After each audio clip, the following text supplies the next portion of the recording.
Kita sudah mendapatkan gambaran umum yang cukup lengkap tentang berbagai tipe dan format data. Kita juga sudah membahas model dan algoritma yang ada di data science, dan juga terakhir kita membahas tentang teknologi di big data. Sebagai penutup modul pengantar data science dan big data ini, sebelum kita kemudian berkecimpung secara langsung di pengolahan datanya, kita akan membahas tentang peluang, tantangan, dan tren di data science dan big data. Selamat mengikuti.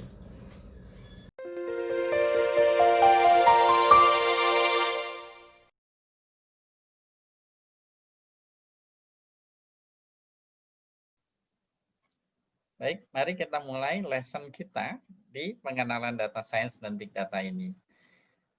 Ini adalah lesson terakhir seperti yang sudah disampaikan tadi di awal.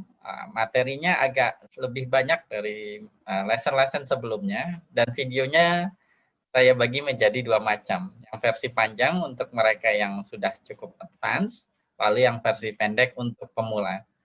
Baik, kita akan membahas hal-hal ini di penutup modul ini, yaitu tentang peluang di data science dan big data, terutama di Indonesia konteksnya, lalu tantangan yang non teknisnya di sosial, lalu tantangan teknisnya seperti apa, baik tantangan metode maupun teknologi, lalu trennya kira-kira seperti apa di masa depan.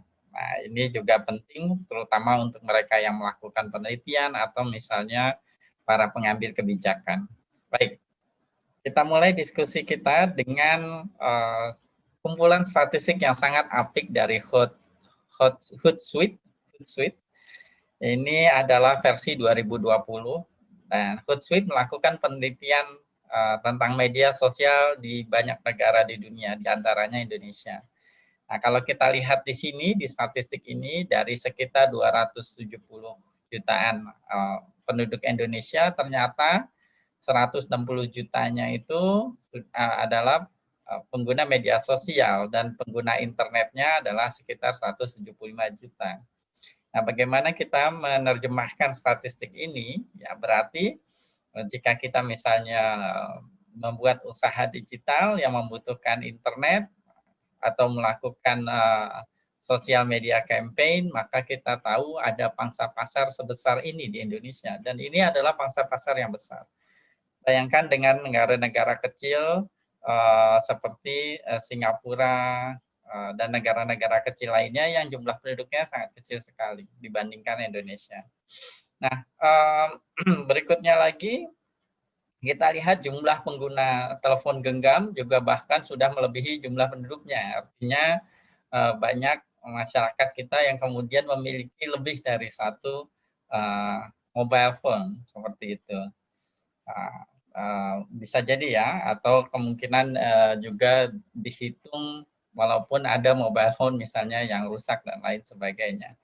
Ada banyak hal lain lagi di Hootsuite ini, diantaranya adalah seberapa aktif masyarakat Indonesia dalam menggunakan internet. Ternyata rata-rata waktunya cukup tinggi ya. Ini adalah rata-rata waktu untuk usia produktif. Jadi Indonesia mendapatkan bonus demografi di mana kemudian penduduk usia produktifnya lebih banyak. Nah, ini adalah peluang juga seperti itu, dan di kategori tersebut banyak yang menggunakan internet cukup lama ya, secara signifikan setiap harinya. Lalu media sosial yang paling populer adalah YouTube, WhatsApp, Facebook, lalu kemudian Instagram. Nih, ini agak berbeda dengan tahun-tahun sebelumnya di mana Instagram begitu populer. Nah, popularitasnya sudah menurun di sini. Dan masih banyak lagi yang kemudian agak unik adalah terlihat bahwa perkembangan smart home itu cukup pesat ya, cukup pesat dibandingkan yang lainnya. Lalu agak menarik lagi adalah query apa yang digunakan di Facebook, kebanyakan itu adalah banyak yang menggoogle Google, termasuk juga Facebook, FB gitu dan lain sebagainya. Nah, translasi juga berarti ini bahasa ya, karena translate di sini jadi yang nomor satu paling banyak. Sedangkan kalau search di Google, di YouTube, mohon maaf, nah ini didominasi oleh keinginan masyarakat untuk mencari hiburan, baik lagu maupun komedi seperti itu. Marketplace di Indonesia, belanja online itu sudah 168 juta penduduk Indonesia itu pernah menggunakan belanja online. Seperti itu, ini berarti di tahun 2019 sudah sebanyak ini orangnya. Nah, dari ketika belanja online itu paling banyak adalah untuk travel dan akomodasi. Travel dan akomodasi baru kemudian pakaian. Nah, ini bedanya agak cukup jauh. Travel dan akomodasi itu 13 miliar dolar, lalu pakaian itu sekitar 4,8 miliar dolar, baru diikuti yang lainnya elektronik ya, elektronik dan bidang-bidang lainnya seperti itu. Nah, ini kemudian statistik ini bagaimana kita menyikapinya ya, menyikapinya. Nah, ini berarti ada sebuah peluang besar di sini. Nah, terutama bagi para pengusaha yang terkait dengan media internet atau media digital. Baik itu misalnya lewat mobile phone maupun website seperti itu. Nah, lebih jauh lagi ya, kalau mengutip misalnya salah satu pejabat di Indosat pernah menyampaikan bahwa bahkan bisnis network itu sebenarnya sudah tidak lagi menguntungkan karena terlalu banyak kompetisi, perang harga dan lain sebagainya. Terus disampaikan bahwa sekarang tantangannya adalah merubah data menjadi pengetahuan. Berarti peran data science di sini sangat tinggi. Lalu ini adalah proyeksi yang dibuat beberapa tahun lalu. Tapi kalau kita lihat datanya di 2020, nah hasil proyeksi dengan data sesungguhnya, ternyata data sesungguhnya itu lebih tinggi. Seperti itu. Jadi memang pengguna internet di Indonesia itu meningkat dan meningkatnya ini stabil gitu ya. Nah, ini penting bagi para pengusaha. Nah, pengusaha lebih senang sesuatu yang stabil daripada meningkat cepat tapi fluktuatif ya. Dengan stabil berarti resiko menjadi lebih rendah. Semoga iklim usaha di Indonesia bisa terus berkembang. Nah, ini juga dari kesiapan industri ya. Kalau di kesiapan industri, di sini memang akhirnya kalau kita lihat kekhawatirannya hanya di kemampuan untuk melakukan analitiknya. Tapi kalau misalnya yang lain-lainnya, kepemimpinan, kesiapan lainnya itu biasanya sudah cukup baik. Yang kemudian masih agak agak dikhawatirkan oleh dunia usaha adalah kemampuan analitiknya justru seperti itu. Nah, kita sudah membicarakan ini sebelumnya dari apa yang sudah kita bahas sebelumnya ya di beberapa slide tadi. Kemudian dengan kita melihat bahwa data itu begitu berharganya, kita sudah membahas hal ini dan ketersediaan data pun kemudian juga cukup berlimpah, maka kita kemudian bisa merubah data ini menjadi solusi seperti apa yang sudah dicontohkan banyak perusahaan startup yang sukses saat ini. Nah, saya ingin menekankan beberapa hal di sini. Pertama adalah pemerintah sendiri sudah mengeluarkan banyak program untuk mendukung terutama para pemuda-pemudi untuk menjadi teknopreneur, pengusaha, entrepreneur, baik lewat program 1000 startup digital, maupun misalnya program-program untuk mendukung berkembangnya UMKM. Menariknya lagi, beberapa universitas di Indonesia juga memberikan dukungan yang sangat luar biasa sekali. Yang saya tahu contohnya misalnya di UI ya, itu ada program UI Incubate, di mana bahkan mahasiswa itu diberi modal hingga 200 juta rupiah untuk membuat perusahaannya sendiri. Tidak hanya itu, dibimbing dan diberikan lokasi untuk wirausahanya, diberikan kantor kecilnya gitu. Nah, ini kalau ini adalah kesempatan yang sangat luar biasa. Kalau dilakukan sendiri kan berarti butuh modal besar. Ini dibimbing, diberikan kantor, dimodalin dan berupa hibah dan bukan pinjaman. Nah, ini bagaimana kemudian baik pemerintah maupun institusi pendidikan begitu serius untuk mendorong para pemuda untuk menjadi pengusaha, bukan lagi kemudian menjadi karyawan. tetapi menjadi orang-orang yang memberikan solusi, memberikan lapangan pekerjaan bahkan kepada orang lain, seperti itu ya. Nah, maka kreativitas dan inovasi untuk menghasilkan solusi dari data itu menjadi sangat penting sekali. Sudah banyak nih dukungannya, tinggal pemuda-pemudi ayo kemudian bergerak maju. Belajar dengan rajin, menghasilkan teknologi-teknologi baru yang bermanfaat bagi orang lain. Nah, kita juga sangat beruntung berada di zaman di mana kolaborasi itu bisa dilakukan dengan sangat mudah sekali. Kita punya media seperti Zoom, lalu Google Meet, dan lain-lainnya, sehingga bahkan untuk melakukan interaksi tidak lagi harus berada di satu tempat. Artinya kita bisa berkolaborasi antara pemuda-pemudi di Sumatera dengan yang di Papua, Kalimantan, Sulawesi, dan lain sebagainya. Nah, ini kolaborasi ini kemudian diharapkan bisa mengurangi beban atau kompleksnya tantangan gitu ya. Karena kalau harus dilakukan sendiri tentu saja ini sangat berat, terutama bagi institusi maupun perguruan tinggi di daerah yang mungkin resources-nya lebih terbatas, seperti itu. Setelah kita membicarakan tentang peluang, tentu saja dalam hidup ini tidak semuanya manisnya saja. Perlu juga kemudian kita membahas tentang tantangannya, agar kita bisa mempersiapkan diri untuk menghadapi tantangan tersebut. Nah, kita mulai dengan tantangan yang bersifat non-teknis dulu, tantangan sosial. Nah, tentu saja kalau kita bicara data, ada banyak kekhawatiran di sana. Misalnya bagaimana data kemudian mengakibatkan diskriminasi suatu keputusan, atau misalnya isu tentang kepemilikan data. Nah, ada cukup banyak yang aspek yang sosial untuk dibicarakan sebenarnya, tapi ini kita bahas sekilas saja ya, masih banyak PR yang kemudian harus kita selesaikan bersama. Di antaranya adalah kita ingin memanfaatkan data untuk meningkatkan keamanan ya, keamanan bersama, misalnya untuk mendeteksi terorisme, kalau bisa sebelum terjadi teror terjadi, lalu berarti kan peningkatan surveillance, tapi kemudian to what extent kita akan kemudian mengizinkan hal ini agar jangan sampai mengganggu privasi warga misalnya kayak gitu, dan karena itu juga hak mereka.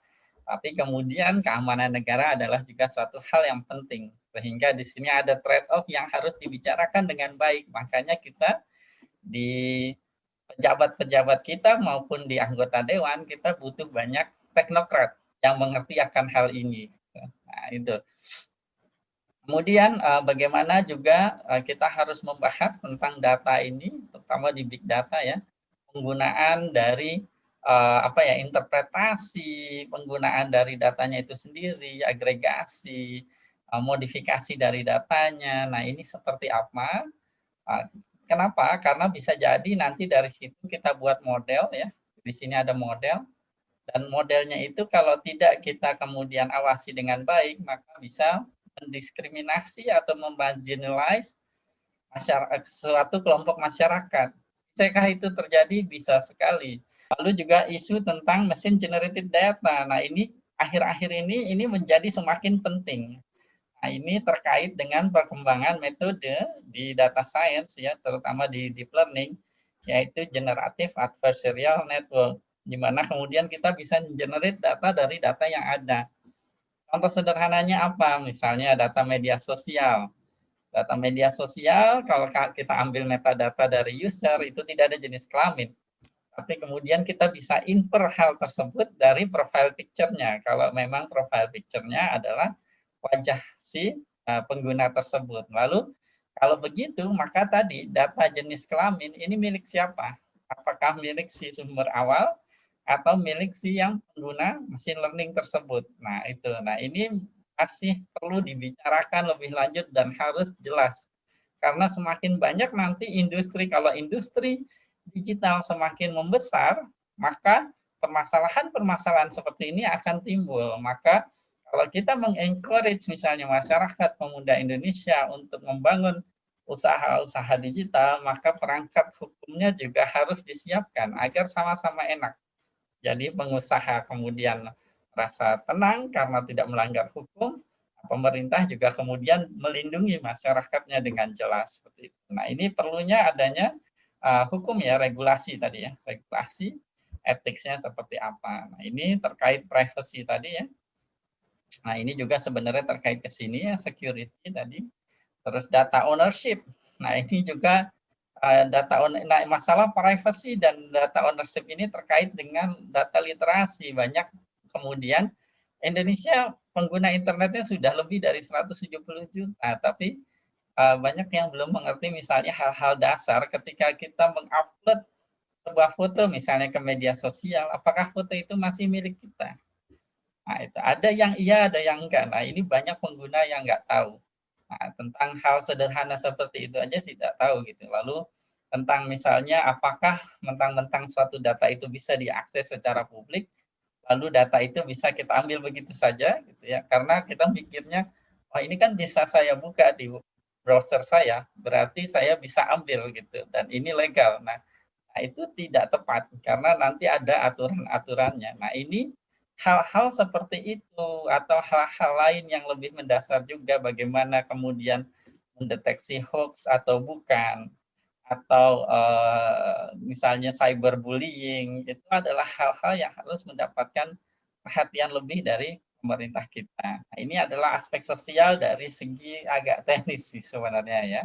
Tapi kalau kita mau lihat ke dunia nyata, jadi kita harus pahami bahwa apa yang terjadi di online itu akan membawa dampak secara offline.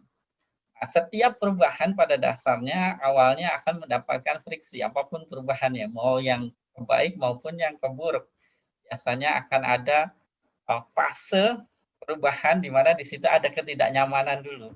Nah, kita masih ingat belum lama kemarin jadi penolakan transportasi online yang cukup sengit ya, cukup sengit. Nah, ini ada plus minusnya, saya tidak akan bahas pro kontra dan plus minusnya di sini, tapi yang saya soroti adalah bagaimana kemudian perubahan digital itu online, tapi akan membawa dampak yang besar secara offline. Jadi kita tidak bisa kemudian memisahkan bahwa, oh ini masalah dunia online, dan tidak ada urusannya dengan dunia offline di masyarakat. Nah, ini tidak demikian, karena apa yang kemudian jadi perubahan di dunia online, nah tadi ingat ada 170 juta lebih warga Indonesia yang kemudian mengakses internet secara online. Nah ini juga kita kemudian nanti di berbagai teknologi nih berkembang. Nah, ketika kita bicara data science dan AI terutama, nanti teknologi seperti augmented reality, virtual reality.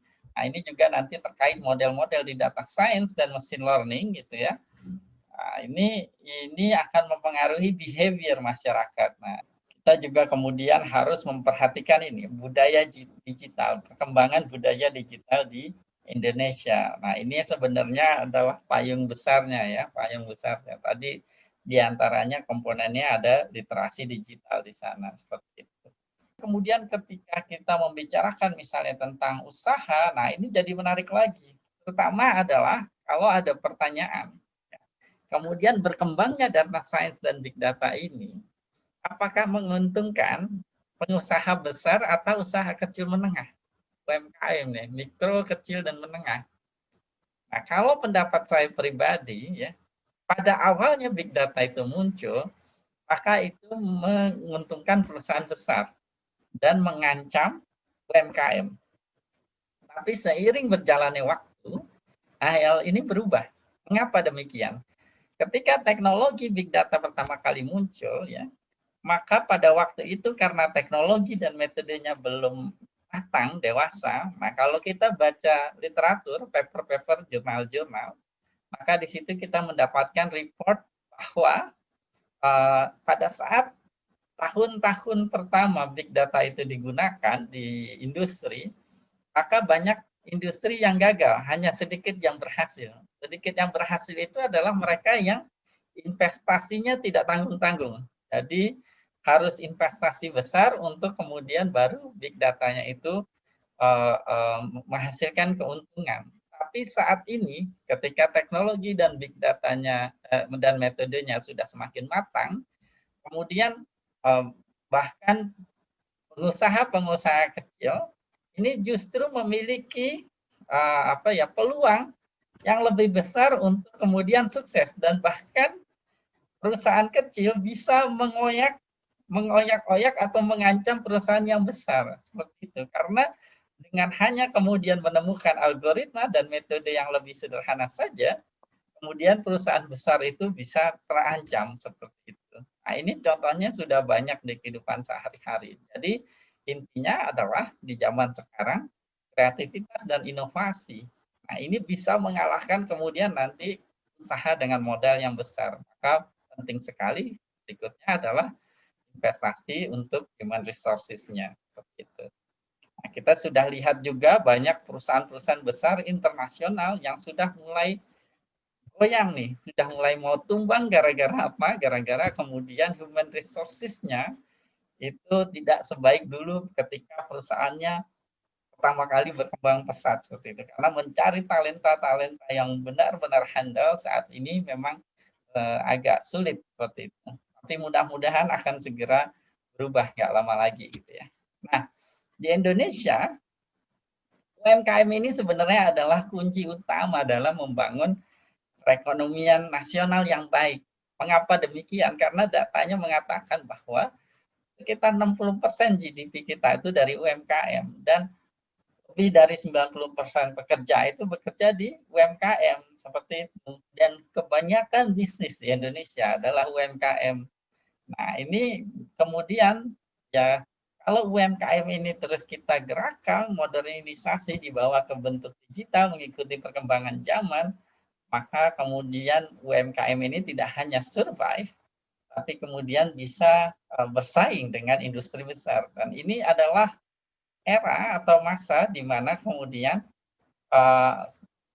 usaha-usaha kecil ya itu memiliki untuk kemungkinan untuk sukses lebih besar dibandingkan tahun-tahun sebelumnya malah gitu. Tapi syaratnya itu tadi, mampu untuk mengikuti perkembangan teknologi dan juga metode-metode yang ada, terutama terkait data. Bagaimana menggunakan data untuk meningkatkan produktivitas misalnya dan efisiensi di usaha-usaha kecil tersebut. Nah, ini menjadi tantangan kita bersama. Semoga kita terus kemudian bisa meningkatkan lebih jauh lagi efektivitasnya. Nah, dari segi hukum ini ada banyak tantangan sebenarnya.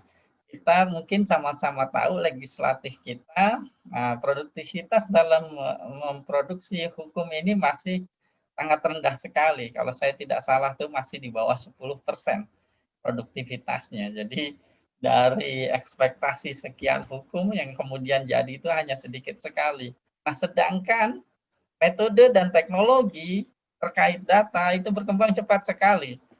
Nah, ibaratnya adalah si hukumnya itu seperti kura-kura, teknologi dan metode terkait data, big data dan data science itu seperti kelinci yang lari dengan cepat gitu. Nah, kita tidak bisa kemudian mengharapkan seperti ini, bahwa ya udah metode dan teknologi jangan cepat-cepat tuh berkembangnya, tungguin si kura-kura, si pembuat hukumnya. Nah, ini nggak bisa seperti ini, nggak mungkin. Nah, ini tidak bisa dibendung si kelinci untuk lari seperti itu. Nah, belum lagi ini masalah etik ya juga seperti itu. Nah, kalau saya tidak salah, undang-undang privasi pun di Indonesia saat ini belum disahkan seperti itu. Nah, kalau di Indonesia kita mungkin sama-sama sudah mengetahui ya, yang ada adalah aturan terkait ini ya, ITE ya, Undang-Undang ITE di sini yang kita sudah sering melihat kasus-kasus terutama di media sosial ya, pelanggaran-pelanggaran yang terjadi dan sudah ditindak secara hukum di sini.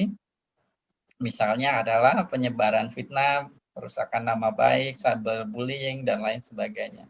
Nah, terkait privasi dan data pribadi, sebenarnya kalau saya biasanya mengacu pada klinik hukum online. Ini website yang saya sangat rekomendasikan untuk masalah-masalah hukum. Nah, kebetulan juga dibahas waktu itu terkait privasi dan data pribadi. Jadi untuk yang tertarik, silahkan aja kemudian akses website tersebut. Nah, untuk misalnya para siswa dan mahasiswa, akademisi, ya, termasuk juga sebenarnya pengusaha sih ya, terutama pengusaha pemula. Nah, ada masalah ethics dan privacy yang ingin saya bahas. Gitu.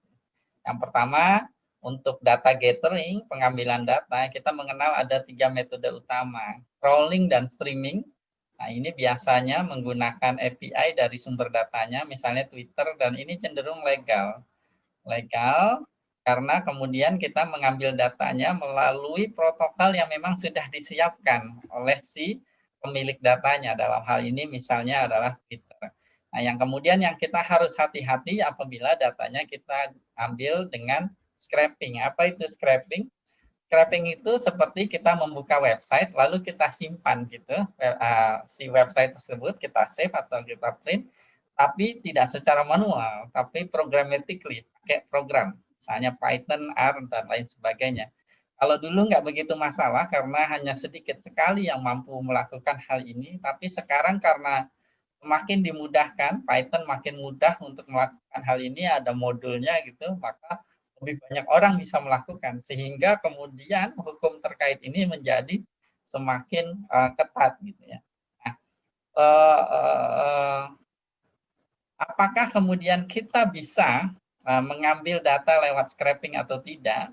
Yang paling mudah adalah kemudian melihat ini masukkan URL sembarang website yang mau kita ambil, lalu baca robots.txt. Biasanya file ini tersedia di hampir semua website. Di dalamnya nanti akan ada aturan bagi para pengunjung website, aturan untuk pengambilan data. Contohnya kalau kita buka misalnya facebook.com/robot.txt, maka aturan yang diberikan oleh Facebook pretty much you're not allowed to take it gitu. Jadi Facebook dan Instagram kemudian menutup izin untuk pengambilan data lewat scraping. Nah, di website lain seperti Twitter, kalau kita baca robots.txt-nya itu tidak demikian. Twitter masih mengizinkan, tapi ya dengan syarat-syarat tertentu. Silahkan buka sendiri. Nah, tentu saja yang paling aman adalah kita mendapatkan izin secara langsung gitu ya, tertulis dari pemilik website. Termasuk misalnya Facebook, masih boleh datanya diambil, tapi kita harus mendapatkan permission langsung dari Facebook-nya. Nah, seperti itu. Terus ini juga berarti adalah terkait dengan research ethics ya, kalau kita bicara riset, tapi riset juga dilakukan di industri, tidak hanya di dunia akademis, maka ini perlu nanti namanya ethical clearance. Nah, ini masih saya lihat masih jarang sekali di Indonesia, universitas yang memiliki bagian khusus yang dia mengatur tentang ethical clearance. Jadi ketika mahasiswanya atau dosennya melakukan penelitian yang kemudian mengambil data baik di masyarakat maupun digital, maka dia harus minta izin dulu ke universitas. Nah, kalau di luar negeri ini biasa. Nah, di Indonesia saya lihat masih sangat jarang sekali. Padahal ini penting sekali di era industri 4.0 kita tidak hanya bicara metode, tidak hanya bicara teknologi, tapi hal-hal seperti ini juga harus dibangun. Nah, masih banyak yang kemudian fokusnya hanya misalnya kurikulum gitu ya. Nah, itu juga penting sekali gitu ya. Tapi tidak hanya itu, tidak hanya kurikulum, tidak hanya sarana prasarana, tapi juga hal-hal seperti ini menjadi pendukung yang penting bagi kemudian berkembangnya penelitian dan juga teknologi serta metode dari institusi-institusi tersebut, baik perguruan tinggi maupun industri. Nah, terus kalau kita mau baca lebih detail aturan yang diberikan oleh website-website terkait penggunaan datanya, misalnya kita ingin tahu kalau kita upload sebuah foto misalnya ke Instagram, nah, copyright-nya itu dipegang siapa? Instagram atau pengunjungnya. Nah, itu biasanya kita bisa lihat di file terms of service, termasuk juga dengan kebijakan si pemilik website dalam menyimpan dan menggunakan data kita. Misalnya kita memakai media sosial seperti Facebook, hak apa yang kita berikan kepada Facebook untuk menggunakan data kita? Apakah misalnya Facebook boleh untuk menjual data kita ke third party atau tidak, seperti itu? Atau suatu website boleh nggak melakukan itu bisa kita baca di terms of service-nya. Cuma kadang-kadang kita kan scroll aja lalu setuju gitu ya, finish, accept gitu. Tapi mungkin sekali-kali kita kita baca gitu. Nah, untuk latihan silahkan coba buka website ini, lalu baca dan pelajari terms of service-nya Facebook. Begitu juga Instagram atau bahkan Google seperti itu. Nah, yang menarik kemudian ada namanya fair use policy. Nah, fair use policy ini sebenarnya ada di beberapa negara, dia sifatnya lokal gitu ya. Di Amerika yang paling terkenal, tapi di Indonesia juga punya, yaitu undang-undang kepentingan yang wajar dalam hak cipta ya. Nah ini, silakan di hukum online, website hukum online bisa diakses dan bisa dipelajari. Intinya adalah contoh nyatanya praktisnya seperti ini, bagaimana menggunakan clips-clips dan gambar-gambar misalnya di YouTube video seperti ini. Bagaimana kemudian apa yang boleh, apa yang tidak boleh. Ini sebenarnya juga harus dipelajari oleh siswa maupun mahasiswa agar kemudian tidak terjerat hukum karena masalah hal-hal seperti ini. Dan ini sebenarnya tujuannya baik, saling menghargai karya orang lain. Dan bukan berarti kita sangat restriktif sekali dan tidak bisa menggunakannya. Nah, di video-video saya sering menggunakan image-image dari orang lain, tapi kemudian ada syarat-syaratnya untuk penggunaannya. Di antaranya misalnya memberikan referensi di mana mengambilnya, nih disitasi dari siapa sumbernya. Kemudian ada misalnya ini untuk kepentingan pendidikan, bukan komersil, dan syarat-syarat lainnya. Silahkan dipelajari di link yang diberikan. Nah, itu ya, itu kita membahas tantangan tadi, tantangan yang sosial ya, yang non teknis. Nah, sekarang saya akan membahas tantangan teknisnya. Nah, ini nanti akan dibagi dua, untuk pemula dan untuk yang kemudian lebih advance, Nah, oke, saya akan mulai di sini. Nah, persepsi tantangan sendiri sebenarnya berubah-ubah ya, dari tahun ke tahun. Itu yang awal-awalnya adalah masalah manajemen dan security. Terus security naik jadi nomor 1, manajemen turun. Terus akhirnya sekarang malah governance. Nah, akhir-akhir ini 2020 juga governance itu ini ya, salah satu main concern di big data dan data science untuk penerapannya di industri.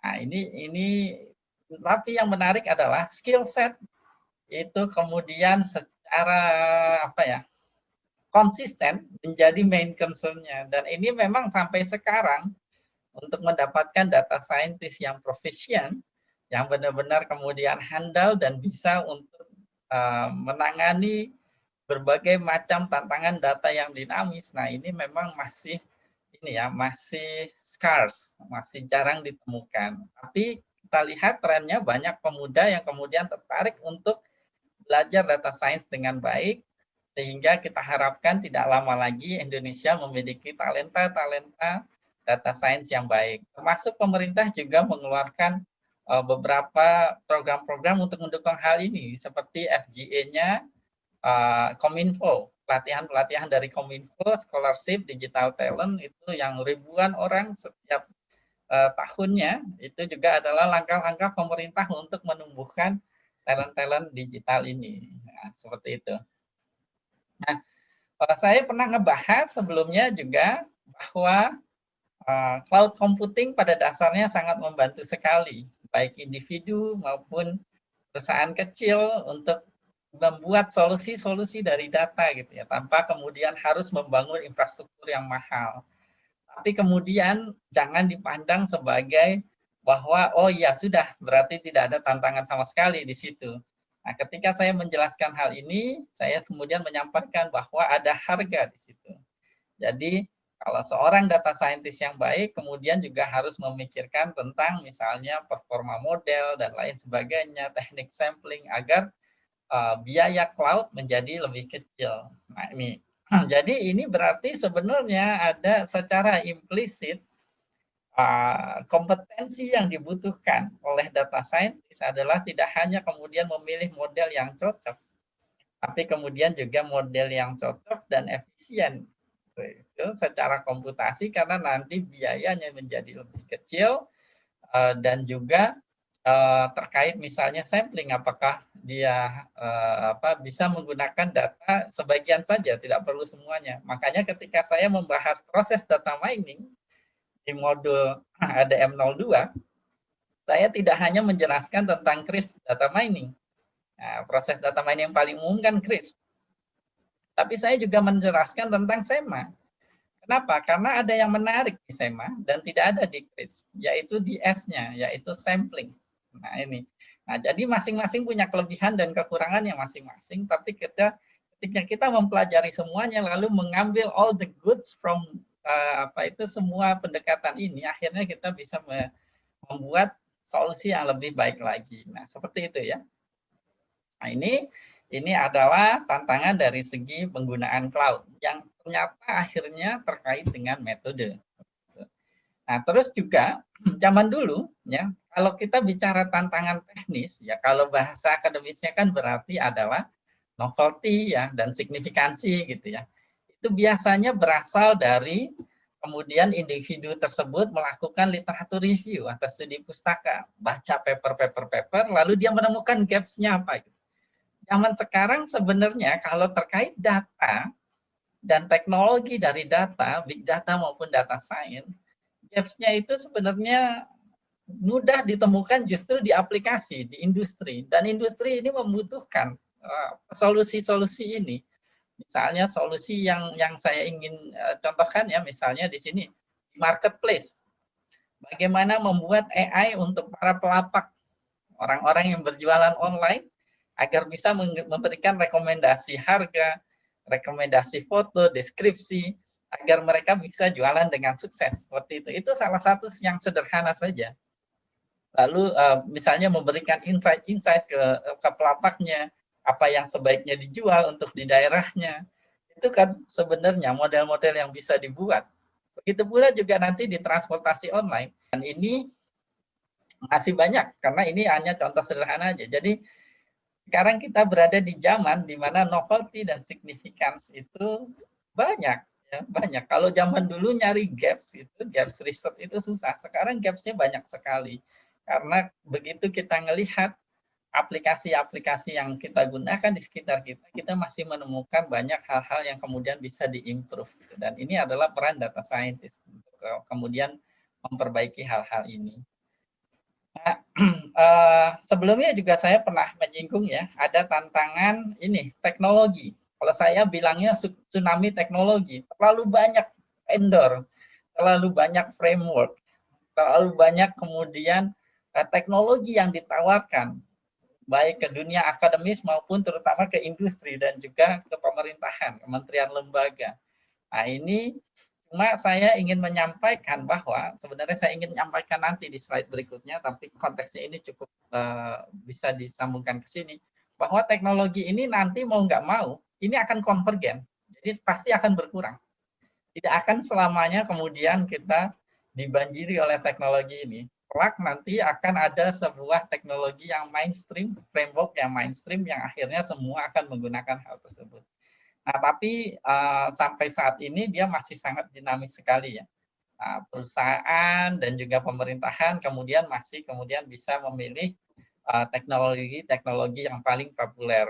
Dalam hal ini memang open source itu lebih diminati dan memang terbukti lebih reliable daripada pendekatan-pendekatan teknologi yang komersil. Nah, ini agak berbeda dengan sebelum-sebelumnya, di tahun-tahun sebelumnya kebanyakan pemakaiannya adalah software-software komersil seperti itu ya, solusi-solusi komersil dari vendor, dan ini vendor lock-in sehingga sangat bergantung dari vendor. Nah, ini tapi sekarang mulai berubah ininya, budayanya. Nah, ini juga perlu saya tekankan sekali lagi, sebelumnya saya pernah membahas ini, tapi karena begitu pentingnya, saya ingin membahas sekali lagi. Jadi teknologi-teknologi di big data, misalnya yang terkenal adalah Hadoop ya. Hadoop itu konsepnya saya sudah pernah singgung sebelumnya. Jadi ada komputer-komputer, lalu data disimpan di hard disk komputer-komputer itu. Nah, komputer-komputer itu saling terhubung dalam jaringan komputer gitu ya, dalam jaringan komputer. Nah, dia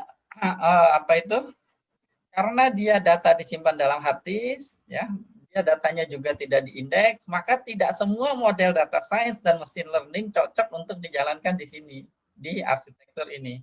Nah, ini misalnya kayak Hadoop tidak cocok untuk metode seperti misalnya K-means yang butuh banyak iterasi.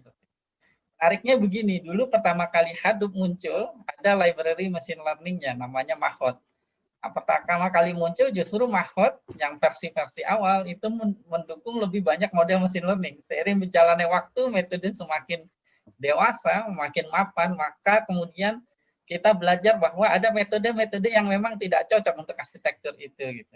Nah, untuk yang lebih cocok misalnya untuk yang membutuhkan iterasi lebih banyak, kita bisa pakai nanti ada Spark gitu ya. Nah, ini karena data kemudian disimpan di memori. Tapi kemudian ada plus minusnya juga, dia bisa real time, bisa cocok untuk model yang dengan iterasi tinggi, tapi biayanya lebih besar. Jadi teknologi yang digunakan nanti akan menentukan metodenya yang optimal apa. Nah itu, sehingga kita berada di zaman di mana teknologi dan metode ini tidak bisa kemudian kayak zaman dulu. Kalau zaman dulu kan kita pakai teknologi apa, lalu metode apapun juga kita cemplungin ke situ, tapi sudah tidak bisa lagi. Ini sudah kemudian teknologi tertentu hanya optimal untuk hal-hal tertentu. Contohnya misalnya untuk analisa dan search ya. Nah, ini pakai Elasticsearch untuk analisa dan search data text ya. Pakai Elasticsearch. Bisa juga untuk spatial information. Nah, untuk data terkait network, graph, maka pakainya di sini adalah Neo4j. Untuk data-data dengan high dimensional data, jadi tabel dengan kolom-kolom yang sangat banyak, itu kita bisa pakai Apache HBase. Untuk manajemen dokumen ya dan teks itu ada MongoDB dan seterusnya. Jadi teknologi tertentu hanya cocok untuk aplikasi dan data tertentu, untuk metode tertentu dan tidak lainnya. Nah, ini penting sekali. Nah, ini merupakan tantangan yang harus diketahui, ya walaupun tidak harus dikuasai semua, tapi ketika kita menghadapi masalah tertentu, maka kita dalam pemilihan teknologinya harus memperhatikan apakah teknologi ini cocok dengan metode yang ingin kita gunakan. Nah, kemudian saya ingin membahas tentang visualization challenge. Ketika datanya kecil ya, kalau kita di statistik misalnya model regresi seperti ini, kita bisa menginterpretasi dengan mudah koefisien-koefisien yang misalnya weight-nya. Misalnya di sini, untuk setiap kenaikan satu satuan variabel ini, X misalnya, oh rata-rata kenaikan variabel Y itu sebanyak beta 1, misalnya kayak gitu. Mudah sekali. Ada 2, 3, 5, sampai 10 variabel pun masih oke. Tapi begitu kita di zaman data science, kita punya variabel teks, image, video, data-data berdimensi tinggi, maka interpretasi seperti itu sudah sangat sulit untuk dilakukan. Karena kalau kita udah bicara data teks, kayak misalnya model natural language processing terkini, GPT-3, itu weight-nya bisa sampai miliaran. Nah, itu nggak mungkin lagi kita melakukan interpretasi berdasarkan weight-nya. Biasanya kita melakukan visualisasi pada data berdimensi tinggi dan data-data besar. Cuma kemudian ini adalah tantangan tersendiri di big data dan data science, karena untuk membuat grafik-grafik ini itu membutuhkan komputasi yang tinggi dan perhitungan-perhitungan yang kompleks. Belum lagi kita harus memikirkan bahwa ketika visualisasi, estetik mungkin penting, indah grafiknya. Tapi yang lebih penting kemudian bagaimana supaya kita tetap mendapatkan insight-nya dari data. Dan ini bukan perkara mudah. Dan ini menurut sepengetahuan saya juga masih open research. Masih open research artinya masih terus dikembangkan ya, masih terus dikembangkan untuk menyelesaikan berbagai permasalahan di data science dan big data seperti itu. Nah, ini komputasinya tinggi sekali dan sangat tidak mudah membuat visualisasi ini. Nah, berikutnya lagi tantangan teknis ya terkait data science dan big data adalah evaluasi. Nah, ini untuk yang belum pernah menghandle data besar mungkin belum terbayang ya. Belum terbayang. Saya kasih contoh sederhana saja. Ketika datanya kecil, misalnya kita melakukan clustering, nah, metode clustering yang sederhana ada namanya K-means, itu termasuk yang paling sederhana. Nah, salah satu evaluasinya misalnya namanya silhouette coefficient score. Nah, silhouette ini, kalau kita lakukan pada data yang besar perhitungannya, itu bisa jadi lebih berat daripada clusteringnya sendiri, kayak gitu. Nah, ini ini komputasinya sangat tinggi. Nah, itu baru bicara clustering. Lalu kalau kita bicara classification, label itu jarang ada di big data. Seperti itu. Hanya perusahaan besar kayak Google gitu, dia punya kemudian label atau ground truth yang besar. Nah, tapi secara umum, nah itu jarang ada. Lalu bagaimana kemudian kita bisa melakukan evaluasi yang baik di data yang besar, sedangkan labelnya jarang sekali. Lalu kalau kita bicara misalnya penggunaan AI di dunia nyata, maka prosesnya kan kurang lebih gini ya, life cycle-nya, mulai dari problem identification, business understanding, lalu pengolahan data di sini awal EDA, feature engineering, bikin model, lalu di-deploy kan, di-deploy ya. Tapi hati-hati, ketika di-deploy ini kan kemudian kita harus evaluasi, monitor terus. Kalau suatu ketika dia misalnya modelnya sudah nggak bagus lagi, maka kita harus training lagi kan. Training lagi pakai data yang baru dengan model yang sudah disesuaikan. Bagaimana kita mendeteksi kita perlu itu? Ada yang namanya konsep drift. Konsep drift di machine learning. Tapi saya lihat di Indonesia ini masih jarang muncul di kurikulum-kurikulum data science dan statistik. Padahal ini penting sekali. Karena di dunia nyata sangat dibutuhkan. Kita tidak bisa kemudian membuat satu model AI lalu dipakai selama-lamanya. Karena distribusi data itu sangat mungkin untuk berubah seiring berjalannya waktu. Big data bukan permasalahan teknologi semata. Bahwa teorinya, model statistik, matematiknya kemudian harus berubah.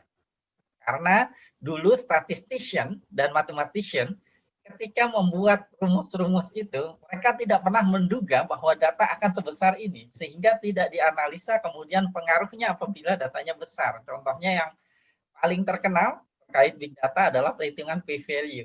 Semua variabel menjadi signifikan karena kita punya n yang besar dibagi n kecil sekali, p-value-nya semuanya jadi signifikan. Nah, ini dibahas kalau mau baca lebih lanjut, contohnya di sini ada linknya saya berikan. Tapi ini hanya salah satu contoh saja.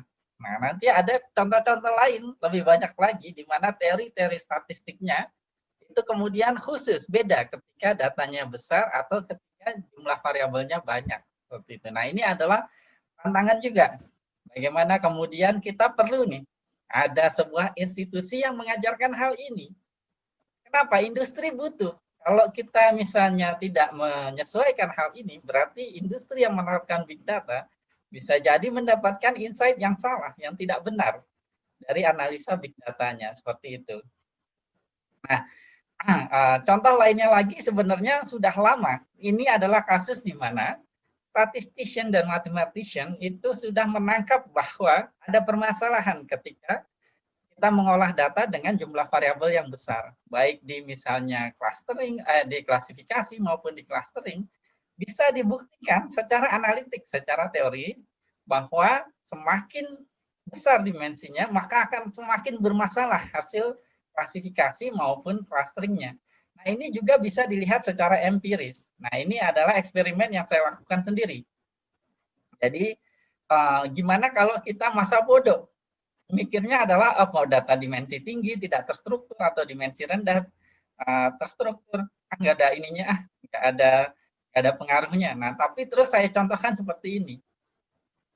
Ini adalah masalah clustering. Nah, ini ingin saya tunjukkan bagaimana kemudian kalau kita maksain data berdimensi tinggi pakai metode-metode konvensional kayak K-means gitu, nah, maka hasilnya seperti ini, tidak ada insight. Saya melakukan clustering, harusnya ground truth-nya seperti ini, topologi datanya, tapi hasilnya seperti ini. Dan yang lebih mengerikan lagi adalah kalau kita melakukan internal evaluation pada hasil ini, maka hasilnya sepertinya baik.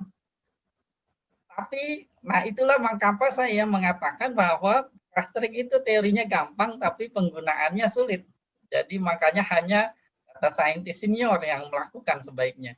Karena kalau data scientist junior, dia hanya akan melihat siluet coefficient score, lalu dia melihat misalnya inersia, maka kemudian dia mikirnya hasilnya bagus clusteringnya. Tapi ternyata bisa jadi insight atau topologinya seperti ini, sehingga nanti rekomendasi ke perusahaan jadi tidak sesuai. Nah, pada data-data berdimensi tinggi seperti teks gitu, maka kita perlu metode-metode khusus yang memang untuk data berdimensi tinggi. Dan kalau kita lakukan itu, maka kita bisa mendapatkan topologi data yang lebih mendekati yang seharusnya di ground truth-nya seperti itu. Ini adalah bukti empiris. Jadi tadi bisa dibuktikan secara analitik, teoritis seperti ini, dan bisa juga ditunjukkan lewat studi numerik atau eksperimen.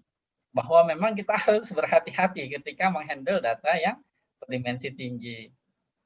Tidak hanya itu, kalau kita misalnya lebih dalam lagi membicarakannya, ya di statistik itu misalnya, ketika datanya berdimensi rendah, maka kita biasanya pakai rata-rata atau centroid untuk kemudian merepresentasikan klaster atau kelompok. Tapi ternyata ketika dimensinya makin tinggi, centroid atau medoid tidak lagi kemudian adalah representasi terbaik. Ternyata datanya, behavior-nya berubah, dan itu bisa ditunjukkan lagi-lagi secara teoritik maupun secara empiris lewat data, lewat eksperimen. Nah, itu nanti ternyata contohnya salah satunya HAPS itu adalah representasi yang lebih baik ketika datanya dimensi tinggi, seperti itu. Nah, masih ada fenomena-fenomena lain di big data dan data science yang kemudian harus kita perhatikan baik-baik. Contohnya nanti kalau di big data kita bicara outlier, nah outliernya itu tidak akan sedikit, outliernya banyak. Nah ini maka kemudian tahapan-tahapan pipelining di pengolahan datanya perlu penyesuaian tertentu agar kemudian insight terbaik dan profit terbaik bisa didapatkan dari datanya. Nah, ini ada lagi permasalahan jika misalnya jumlah kategori diklasifikasi atau jumlah cluster di clustering itu besar. Nah, ini akan menimbulkan permasalahan lain yang baru. Nah, walaupun kita misalnya pakai teknologi big data seperti Hadoop atau Spark, tapi kalau kita maksa pada permasalahan ini sekedar pakai pendekatan konvensional, maka nanti akan ada masalah-masalah teoritis dan komputasi, terutama ini masalah komputasi yang akan muncul. Nah, itu nggak terlalu nampak ketika datanya kecil, tapi begitu datanya membesar, nah ini semakin nyata, makin terlihat. Dan seperti itu, ini hanya contoh saja. Nah, ini adalah studi numerik yang saya lakukan. Nah, ini cukup menarik di sini. Jadi suatu ketika saya dikasih akses ke superkomputer dengan memori 1 terabyte. Ya, komputer dengan memori 1 terabyte, lalu saya waktu itu dalam tanda kutip iseng. Saya menjalankan beberapa metode, lalu datanya ditambah secara perlahan. Lalu saya ingin lihat komputasi dan penggunaan memorinya. Nah, ini menarik bahwa hasilnya ini sumbu Y-nya sudah dalam log, ya. Berarti aslinya sebenarnya meningkat lebih cepat lagi. Ada metode-metode yang sebenarnya sangat efisien pada data yang tidak besar, gitu ya. Contohnya di sini misalnya di BISCAN di sini ya, di BISCAN sangat efisien sekali dari segi waktu. Tapi kita lihat dari segi penggunaan memori ya meningkat. Nah, ini aja sudah di-lock-kan, ini eksponensial. Nah, aslinya dia bertambah lebih cepat lagi seperti itu. Nah, lalu ada metode-metode misalnya yang seiring dengan bertambahnya data, dia naiknya itu sangat cepat sekali, ada yang cenderung lebih lambat, dan seterusnya. Nah, yang ingin saya sampaikan dari hasil eksperimen ini adalah ada metode-metode yang kemudian baik dan cocok digunakan pada data yang tidak besar, tapi dia kemudian sulit untuk diterapkan pada arsitektur big data. Apa contohnya? Di BISCAN. Di BISCAN itu konsepnya sederhana sekali, hanya ada satu data, lalu dia kayak nearest neighbor, dia cek sekelilingnya, neighborhood-nya gitu ya. Tapi konsep sederhana itu ketika ingin diterapkan pada sebuah arsitektur di mana data dan komputasinya terdistribusi, itu tidak dengan mudah bisa diaplikasikan. Sehingga pada eksperimen ini saya ingin menjelaskan bahwa metode itu juga nanti ada yang cocok untuk arsitektur tertentu, dan tidak hanya itu saja, ada yang cocok untuk data kecil tapi tidak data besar, ada yang cocok untuk yang fine grain dan tidak fine grain. Fine grain tadi ya, fine grain adalah permasalahan di mana misalnya jumlah cluster atau kategorinya besar. Nah, kemudian kita bicara misalnya data yang terdistribusi dan komputasi yang terdistribusi, Kalau orang statistician langsung di pikirannya, wah ini mau mengoptimalkan parameter di keseluruhan data atau optimalkan parameter dari setiap node-nya itu. Nah, ini pemikiran, makanya statistical thinking menjadi penting sekali di big data dan data science gitu ya. Jadi kompetensi utama di big data dan data science bukanlah kemudian nurunin rumus, hitung manual dari rumus atau bahkan codingnya, tapi statistical thinking-nya dulu, filosofinya. Nah, kayak gitu. Makanya nanti ketika kita bicara di data yang data dan komputasi terdistribusi, kita punya kemudian ada kolaboratif model, ada globally optimized model. Nah, kurang lebihnya contohnya ini hanya ilustratif saja modelnya ya. Pada semi supervised clustering di sini ada cannot link, ada must link gitu ya, lewat semi supervised clustering. Jadi datanya nggak boleh dalam satu cluster, cannot link, atau datanya harus dalam satu cluster, must link gitu ya. Maka kalau kita punya berbagai node, maka dia optimasi di setiap node-nya itu. Kalau kita ingin kemudian meminimumkan juga komunikasi antar node-nya, maka dia menjadi optimasi fungsi ganda. Jadi optimasi bukan hanya berdasarkan satu fungsi, tapi dua fungsi atau mungkin lebih. Lalu dengan kendala nanti tergantung kendalanya apa. Misalnya pada semi supervised clustering, kendalanya bisa berupa cannot link dan must link. Data-data yang kemudian harus di dalam satu cluster atau tidak boleh dalam satu cluster. Nah, sebenarnya di literatur sudah sejak lama ini dibahas. Cuma di perguruan tinggi yang membahas data science dan big data, saya lihat masih belum ke arah sini. Nah, nanti ada yang namanya model communication antar node, kemudian yang dikomunikasikan adalah model, ada yang direpresentasi dari modelnya, ada yang datanya dikomunikasikan tapi ini tidak disarankan kayak gitu ya, ada yang parameternya ya, berarti tadi ini dikomunikasikan. Nah, ini macam-macam. Nah, kenapa perguruan tinggi jarang yang membahas ini? Di antaranya adalah kendala dari infrastruktur yang dimiliki perguruan tinggi. Nah, itulah mengapa sebenarnya cloud atau kemarin small board computer yang saya terangkan di lesson sebelumnya itu bisa menjadi solusi. Nah, tujuan dari membuat infrastruktur kecil lewat small board computer bukannya kemudian kita ingin mengolah data yang besar.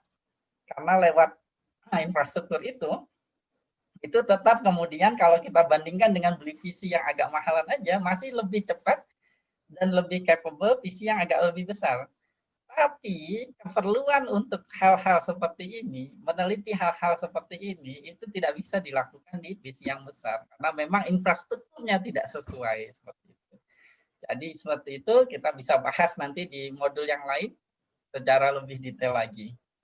Nah, ini contoh saja ya, beberapa model di distributed data, distributed computing. Bagaimana clustering text dilakukan itu bisa lewat mekanisme yang berbeda-beda.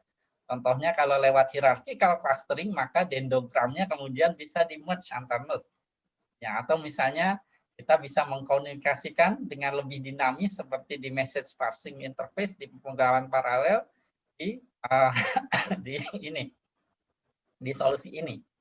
Dan lain sebagainya. Nah, ini butuh waktu agak lebih banyak nih ngebahas hal ini, tapi ini sangat menarik sekali. Nah, ini adalah contoh-contoh bagaimana kemudian terlihat sudah bahwa metode dan algoritma ketika diterapkan di big data itu tidak sama seperti metode dan algoritma ketika tidak di big data. Begitu kita menggunakan infrastruktur yang data dan komputasinya terdistribusi, maka algoritma dan modelnya menjadi berbeda. Nah, saya akan memberikan satu contoh lagi. Nah, ini agak advance, tapi kita nggak akan bahas detail, tapi kita ambil hikmahnya saja dulu. Nanti di lain waktu, ketika kita punya waktu, kita bisa bahas lebih detailnya lagi. Contohnya adalah model regresi logistik. Salah satu model yang paling sederhana untuk klasifikasi. Ya. Nah, ini ada sebuah presentasi sangat baik menurut saya oleh Pedro Guerrero dan Joe Javier yang membahas tentang distributed learning algorithm for big data di SIG ya, SIG 2017. Nah, kita mungkin data scientist, walaupun data scientist pemula biasanya sudah mengerti hal ini, regresi logistik ya, saya nggak akan bahas detailnya. Nah, nanti parameter optimalnya bisa didapat dengan ini, rumus ini misalnya kayak gitu. Nah, ini rumus ini adalah rumus kemudian ketika datanya berada di satu tempat, begitu pula dengan komputasinya. Jadi misalnya di laptop atau di PC, kita jalankan di situ, di server sekalipun, superkomputer sekalipun.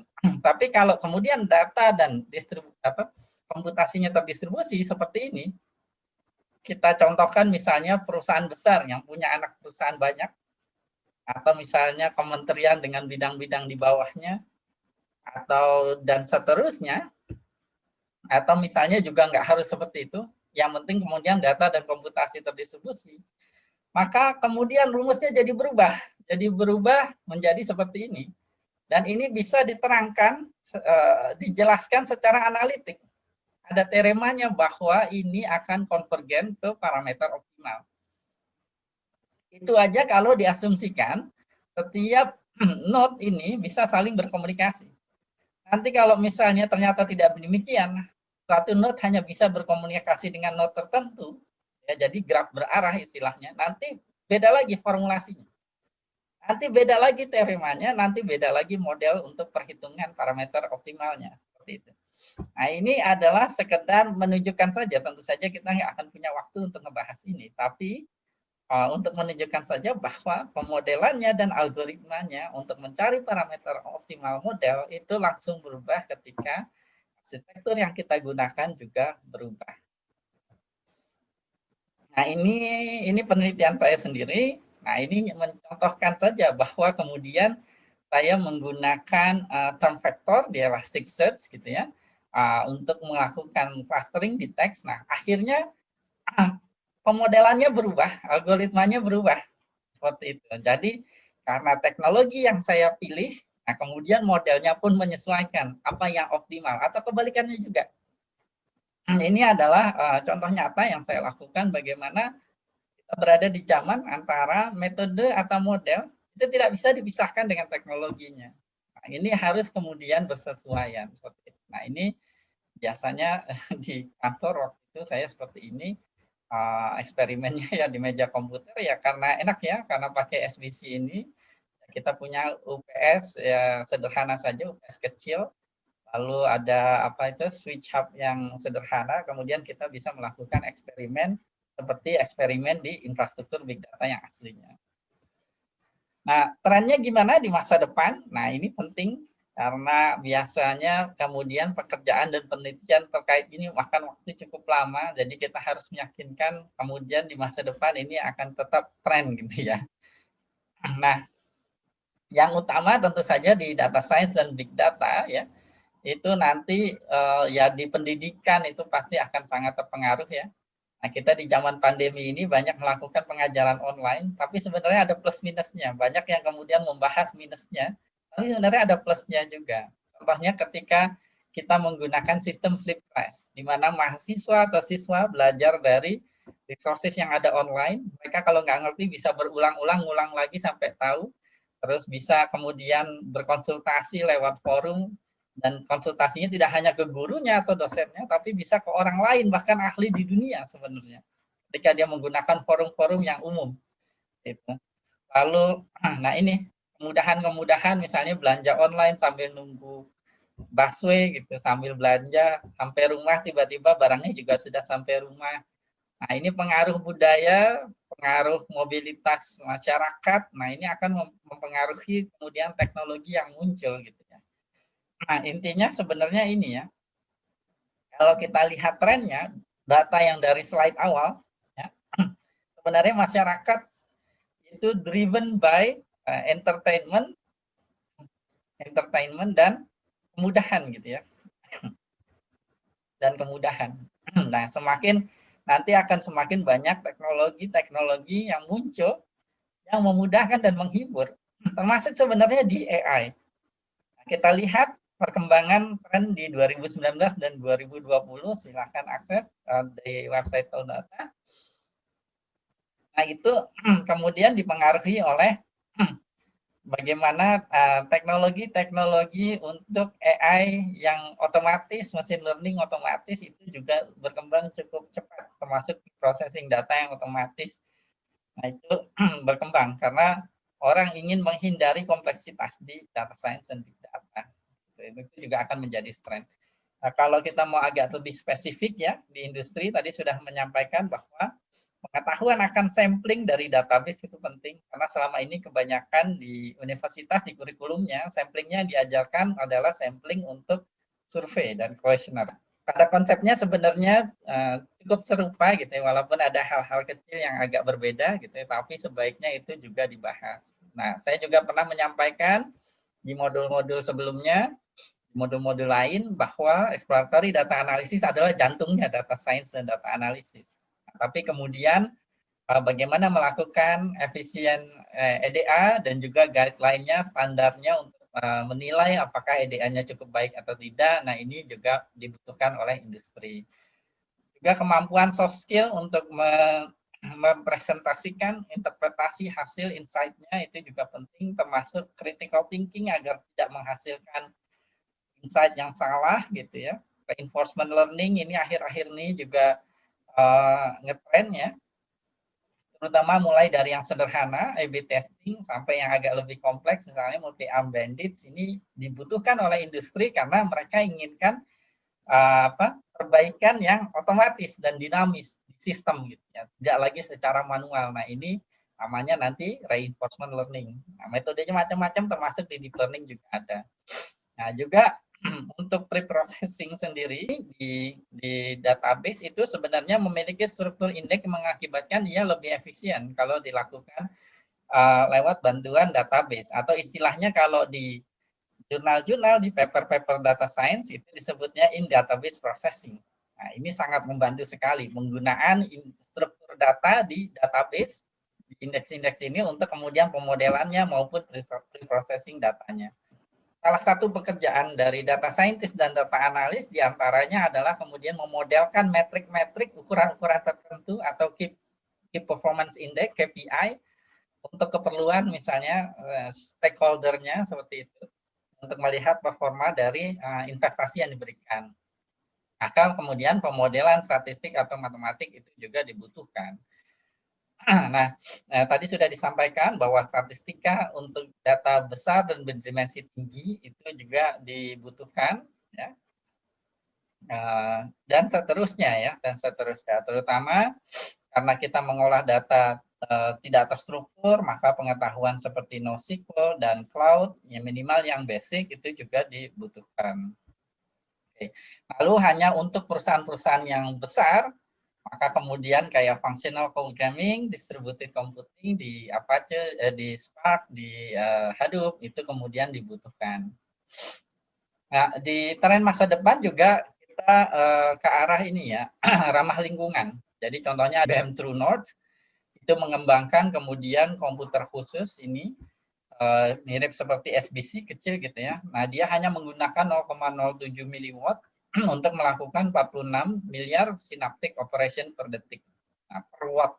Nah, itu kan sangat hemat listriknya. Nah, ini penting sekali karena seiring berjalannya zaman, kita akan banyak menggunakan infrastruktur big data, dan ini sangat haus akan tenaga listrik.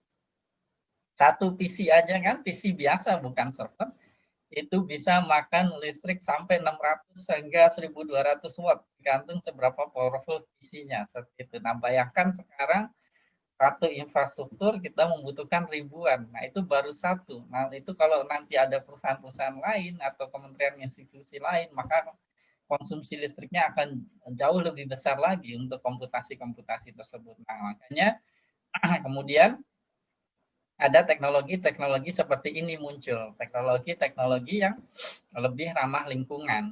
Nah, juga termasuk NVIDIA mempropose Jetson Nano nih. Jadi untuk melakukan AI sederhana yang portable. Nah, ini seperti SBC, tapi dia kemudian di sini punya GPU yang cukup powerful. Nah, saya tapi belum pernah coba nih.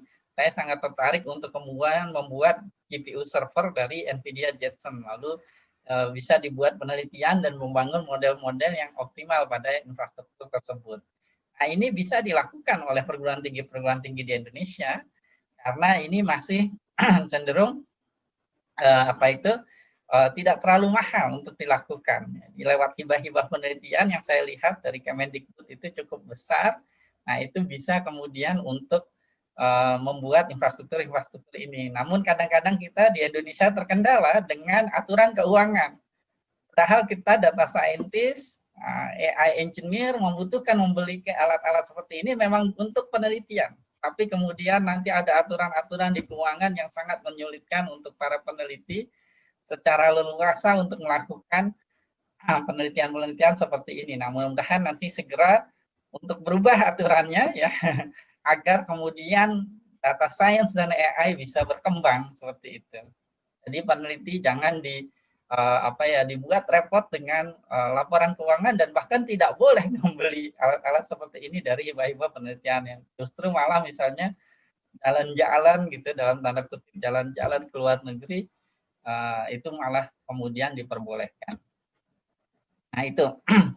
Kemudian di tren masa depan juga kita akan semakin melihat ini ya, data struktur yang khusus untuk big data, terutama nanti misalnya yang mendukung privacy preserving data structure.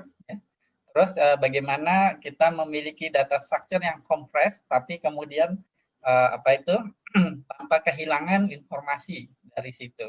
Nah ini sebenarnya orang-orang information retrieval itu sudah sangat handal dalam hal-hal seperti ini karena mereka jago sekali dalam membuat data-data struktur yang luar biasa, menurut saya sangat inovatif, kreatif seperti itu. Tapi di data science, nah ini belum saya lihat, tapi kedepannya saya yakin ini akan berkembang, terutama di bidang bioinformatik. Karena di sana datanya sangat besar ya untuk satu data genom gitu ya. Kemudian yang juga harus jadi perhatian kita nanti quantum computer. Karena begitu itu muncul dan jamak, maka kemungkinan besar itu juga menjadi penanda berakhirnya industri 4.0 dan siap-siap industri 5.0. Karena nanti metode aplikasi akan banyak yang berubah. Pasti berubah. Kita sudah lihat di zaman industri 4.0 bagaimana metode aplikasi itu sangat bergantung pada teknologi. Nah itu semoga menjadi pembelajaran untuk kita bersiap diri nanti ketika quantum computing muncul, hingga kita tidak kaget lagi bahwa kemudian metode-metode harus banyak yang direvisi. Aplikasi-aplikasi baru akan muncul. Begitu juga kita lihat 5G ya. Dengan adanya 5G, apa yang memungkinkan terjadi? Sentinel. Jadi mobil-mobil tanpa sopir tidak harus kemudian komputasinya dilakukan di tempat, tapi kemudian bisa dilakukan di server pusat, lalu koneksinya terhubung dengan 5G, dan ini dengan latensi yang sangat rendah, artinya nggak nge-lag gitu kalau bahasa anak zaman sekarang, seperti itu. Maka mobil-mobil listrik tanpa sopir yang sekarang banyak energinya digunakan untuk komputasinya, mendeteksi rambu orang menyeberang dan lain sebagainya. Tapi ketika 5G sudah jamak, koneksi internet sudah baik, maka segala komputasi itu bisa kemudian adalah sebuah jasa cloud. Cloud. Bahkan si pemilik mobilnya pun tidak perlu memiliki infrastruktur sendiri. Nah, ini yang saya prediksi juga akan kemudian berkembang nanti. GPU kita lihat kemarin sempat heboh RTX 3080 dan teman-temannya 3090 yang lebih murah dan lebih cepat daripada generasi sebelumnya. Nah, itu tren itu juga akan kita lihat. Kita sudah lihat akhir-akhir ini misalnya Ryzen yang dengan arsitekturnya yang terbaru mengalahkan Intel dan sekarang diharapkan akan lebih populer lagi. Nah, di masa depan GPU maupun CPU ini masih akan terus berkembang teknologinya. Nah, itu akan memberikan computing power untuk para data scientist untuk menciptakan solusi yang lebih baik lagi, lebih memecahkan masalah yang lebih kompleks lagi. Nah, kita juga sudah melihat trennya di 2019. Nah, itu ada beberapa tren infrastruktur khusus untuk AI. Nah, ini akan terus berkembang, termasuk adalah cores atau prosesor khusus untuk AI dan machine learning. Contohnya yang dari Google adalah Tensor Processing Unit, TPU, dan kita akan melihat lagi nanti lebih banyak teknologi-teknologi yang lain. Nah, tentu saja adalah scalability ya, itu juga akan terus menjadi tren. Nah, akhir-akhir ini masih banyak kemudian penelitian AI dan machine learning terlalu fokus ke akurasi, padahal yang dibutuhkan industri adalah scalability, efisiensi, penggunaan memori yang lebih kecil, dan lain sebagainya. Karena itu translate ke biaya yang lebih kecil. Seperti itu. Saya akan kemudian menutup lesson kita pada kesempatan kali ini dengan kemudian mengutip. Nah, ini sebenarnya adalah iklan dari Mobile Connection, tapi saya pikir ini sangat baik sekali untuk kita simak bersama. Setiap pagi di Afrika, seekor rusa bangun, dia tahu bahwa dia harus berlari lebih cepat dari singa tercepat atau kematian akan menjemputnya. Setiap pagi di Afrika juga, seekor singa bangun bahwa dia tahu dia harus lari lebih cepat dari rusa paling lambat, atau dia akan kelaparan dan mati. Gitu ya. Nah, ini adalah perumpamaan yang baik. Tidak peduli apakah kita itu adalah si singa atau si rusa, maka saat pagi menyingsing, maka ini adalah saatnya untuk berlari. Para pemuda, ini bukan saatnya lagi kita berleha-leha, ada begitu banyak tantangan yang sudah tadi kita jabarkan sama-sama, berarti kita perlu determinasi yang tinggi untuk menekuni bidang ini, ya, bidang data ini, dan ini masyarakat membutuhkan, negara membutuhkan. Nah, ini butuh pengorbanan, kerja keras, dan determinasi yang tinggi untuk kemudian menjadi seorang data scientist yang baik. Sampai di sini pembahasan kita, sampai bertemu lagi di modul-modul yang lain.